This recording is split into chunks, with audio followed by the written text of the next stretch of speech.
Odeio como ele segura a espada. O Orlando Bloom segura a espada de uma maneira que me irrita. Meu nome é David Rollins aqui da London Longsword Academy, e você deve se lembrar que eu já fiz um vídeo analisando cenas de luta de espadas em filmes aqui no canal do Insider. Hoje vamos assistir algumas cenas diferentes e ver o quão realistas essas cenas são.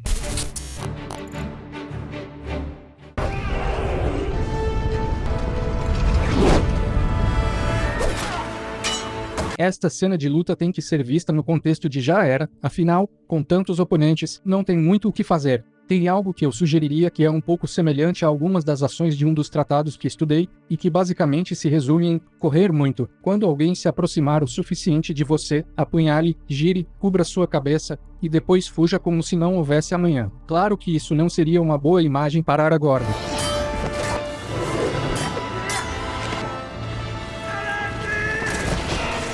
Acho que ele poderia fazer isso de uma maneira mais eficiente. Mas dito isso, acho que é um momento de sacrifício final no qual ele é resgatado. Portanto, acho que ele está pensando em salvar estas pessoas, não importa o que aconteça nem as consequências, mesmo que ele morra.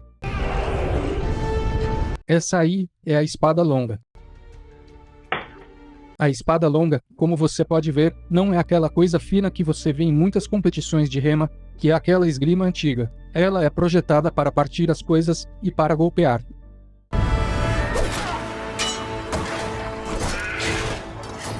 Não me importo de ver esse monte de cortes nas pernas. Você tem muitos e muitos cortes, e isso é ótimo para o realismo.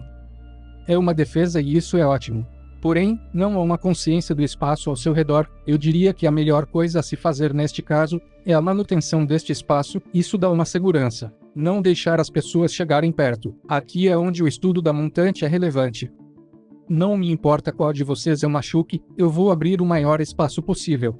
Sinto que aqui não usaram essa técnica. Acho que eu daria a nota 6.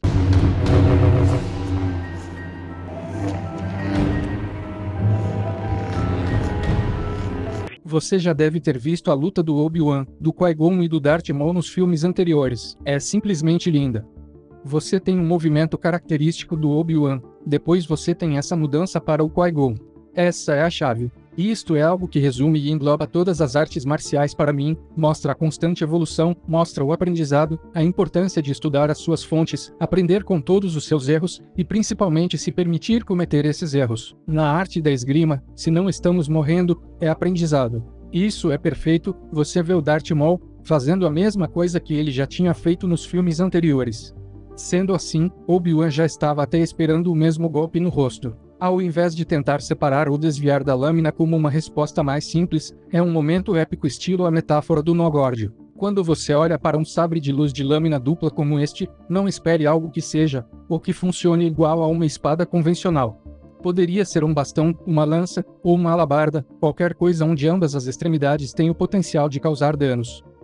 Portanto, isto seria o que eu chamaria de meia lança, pois ele segura mais ou menos no meio. Claramente essa estrutura vai ser ditada um pouco pela amplitude da mão, portanto, isso muda um pouco o estilo de luta. Com isso, obviamente você pode apunhalar, já que o alcance com sua mão para frente ainda será o mesmo, seja o que for que você esteja fazendo, há muito potencial com uma arma como esta. Para mim é 10, mas se pudesse dar 15, eu daria 15. No que diz respeito ao manejo de espadas, isto me parece muito com um sabre clássico, mas não é elegante, tem muita manobra e muita resposta e isso é desnecessário.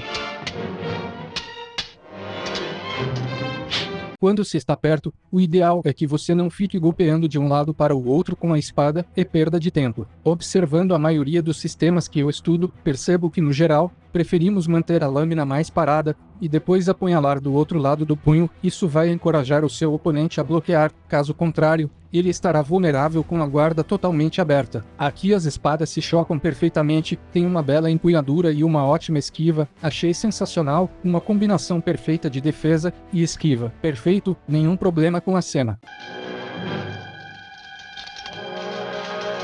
Se eu tenho uma reclamação, é que sempre que alguém se aproxima, você fica com este braço solto, só esperando para pegar alguma coisa como uma adaga, por exemplo.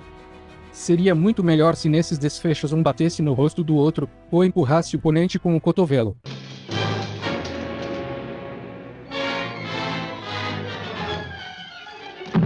Esse final é simplesmente lindo, sério mesmo.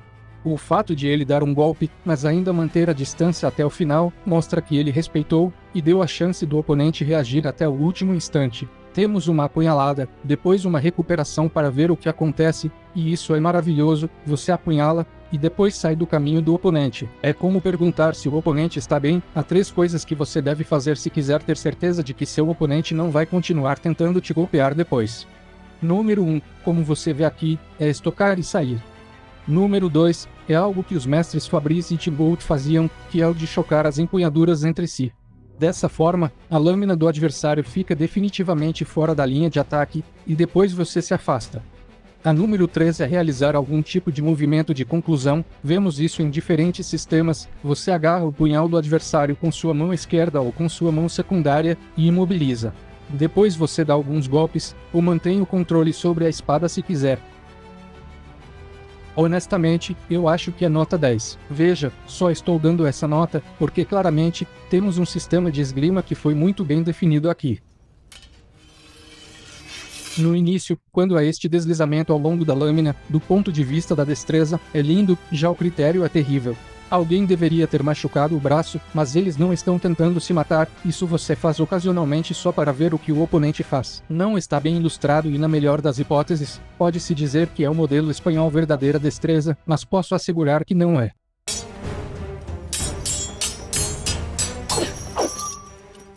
Odeio como ele segura a espada. O Orlando Bloom segura a espada de uma maneira que me irrita. Coloque seu polegar na parte plana, é bem melhor de segurar a sua espada. Diria que se você quiser virar um pouco a sua mão, beleza, mas saiba que é uma maneira horrível de perder sua espada.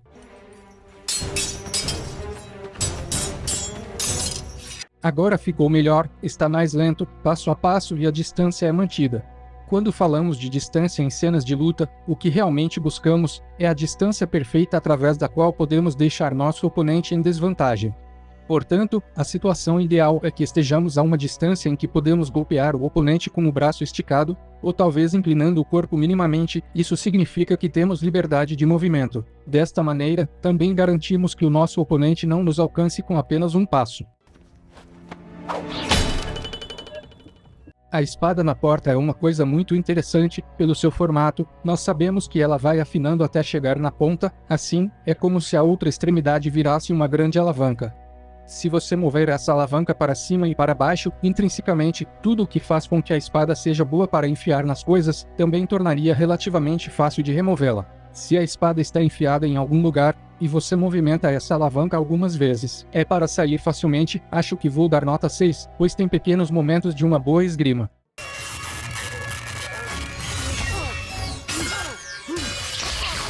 Uma das coisas que não entendo sobre sabres de luz é que sempre são retratados como sendo estas coisas lentas e incômodas, e eu não acho que é intencional. Mas existem técnicas onde você tem esta cruz em frente ao oponente, e a melhor escolha seria apunhalar rapidamente. Com uma espada longa, você faria isso rapidamente, é uma manobra muito rápida, e acredito que não seria diferente com o sabre. Por isso eu não entendo essa longa e lenta pressão contra a parede. Daria para fazer muitas outras coisas, como por exemplo entrar ou apunhalar pelo lado.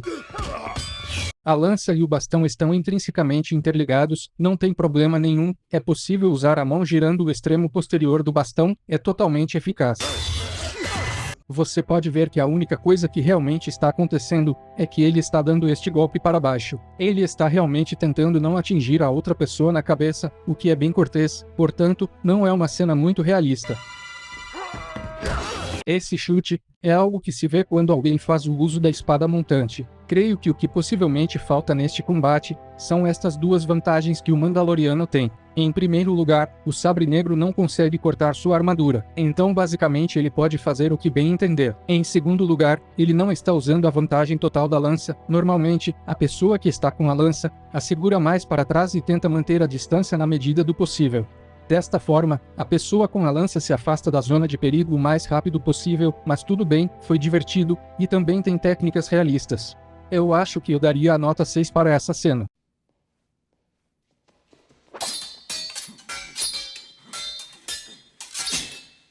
Eu simplesmente amo Rob Roy, mas já aviso que eu vejo alguns pequenos problemas. O primeiro é que claramente não há muito trabalho de ponta da parte de Liam Neeson. O pensamento de que espadas largas não podem ser estocadas está errado. Zachary Wilde, que fez um tratado sobre espadas pequenas e espadas largas, diz que a larga tem a vantagem sobre a pequena, pois ela pode tanto apunhalar quanto cortar.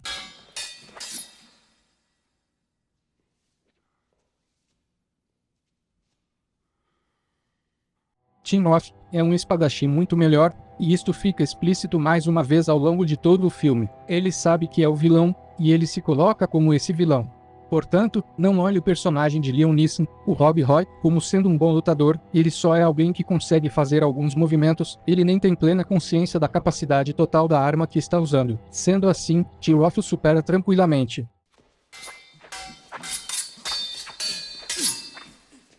Eu adoro a distância deste filme. As pessoas não estão dando distância à toa só para mexer com a percepção de espaço umas das outras. Não se trata de uma luta linear, temos manobras circulares que seguem a espada, isso é maravilhoso de ver. Eu já vi este agachamento ser muito criticado, mas isso é completamente factível. Seria totalmente possível em um movimento diagonal, eu já não diria o mesmo, se tivesse sido um movimento vertical. Para fazer um movimento diagonal, necessariamente o ângulo será mais alto do que sua cabeça, sendo assim, é inevitável que você deixe um grande espaço vulnerável. Normalmente, você posiciona a espada para se manter seguro, porém, a consciência desse espaço vulnerável estará muito presente.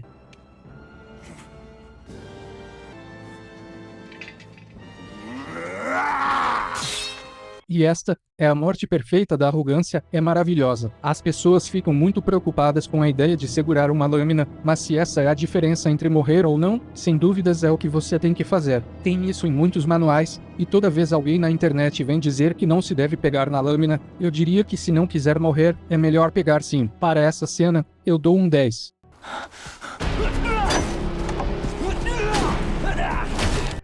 Aqui vemos um lançamento com um desvio simples, algo que o oponente joga e depois continua. Dessa forma, você não obstrui a sua visão por muito tempo. Pode-se dizer que há um problema no fato de que ele vai atacar a lateral, que é justamente a parte que tem mais proteção. Não é necessariamente a melhor tática. Quando se tem um escudo grande à frente, não tem sentido ficar golpeando algo grande assim. Essa rotação e corte lateral são absolutamente lindos. Tem diferentes maneiras de fazer isso, mas apenas girar com a arma e cortar lateralmente está perfeito. Se você tem contato e pode girar para dentro, é aconselhável fazer. Isso dificulta muito a defesa do seu oponente, mas você tem que ser bem cauteloso. Isso é utilizado em excesso no final e a cena da luta começa a ficar cansativa.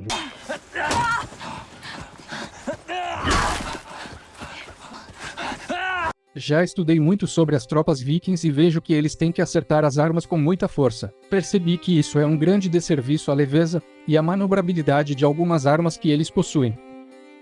Sei que não são todas, mas algumas das espadas vikings são muito ágeis.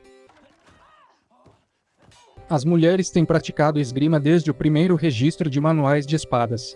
Nosso primeiro manual de esgrima é o primeiro manual em que aparece uma mulher esgrimista. Esses são os fatos importantes. Dito isso, nós temos uma pessoa na cena, que claramente está usando seu armamento muito melhor do que a outra. Essa luta é entre dois esgrimistas, onde um deles é melhor do que o outro, não é sobre gênero, e isto é algo muito bom. Portanto, eu acho que eu daria a nota 6. Para mim, a cena começa muito bem, mas ao final ela vai caindo e perdendo a potência, é uma pena.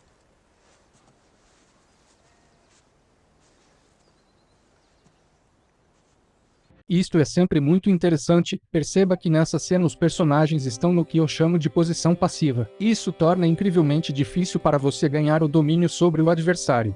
Essa acaba sendo a vantagem dele. Agora, se você tem dois ângulos como este aqui, é muito fácil para você tentar lutar por um pouco de domínio e sentir o que seu oponente está fazendo, basta você exercer pressão sobre a espada dele. Quando o oponente está nesta posição passiva, eu diria que isso pode ser totalmente perigoso para você, pois ele pode sair da situação facilmente, mas esse é um belo início para uma batalha.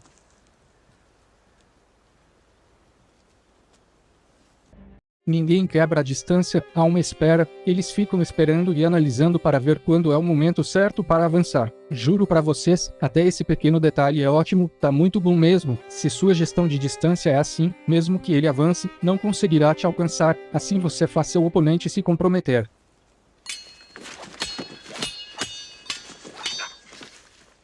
Quando o seu oponente dá a volta para ficar por cima desta parte da empunhadura, é o suficiente para que ele se reposicione abaixo da mesma empunhadura, e para que logo ele gire a mão e dê uma simples estocada. Esta é uma belíssima cena de luta, sem dúvidas é nota 10. Odeio isso.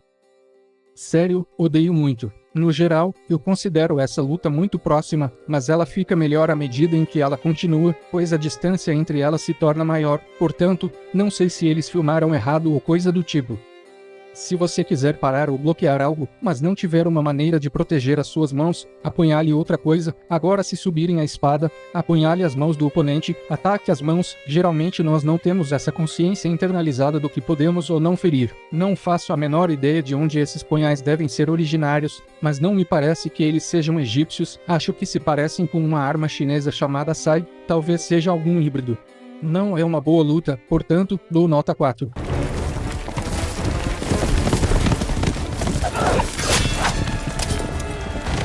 Não sei nem como avaliar esta cena, porque não há clareza nela, que eu tenha visto, não há nem razão para o cara cair do cavalo desse jeito. Tem muito movimento de espada sem nenhuma razão aparente. Você tem alguém que no início do filme é supostamente bom com as espadas e que de repente acha que balançar o braço é uma coisa muito boa de se fazer. Também não sabe a hora e nem como atingir o oponente, isso que era para ser alguém experiente. Dentro das disciplinas que estudo, tem uma arte chamada Horsefechten, que significa luta a cavalo. Ela abrange maneiras de controlar o equilíbrio de alguém no cavalo, fazendo-o perder o controle e o movimento do animal, ou apenas o movimento do cavalo. Você pode cortar o freio, ou até controlar para tentar girar o pescoço do cavalo. Essas coisas são muito conhecidas dentro da comunidade. Você também tem técnicas a pé, onde com uma lança você tenta fazer o cavalo tropeçar para quebrar suas pernas. Simplesmente não tem nada disso aí. Parece que só aconteceu alguns movimentos de braço e um homem cai de um cavalo. Ninguém realmente sabe o que está acontecendo, portanto, eu dou nota 2. Não faço a menor ideia do que era para ter acontecido aí nessa cena.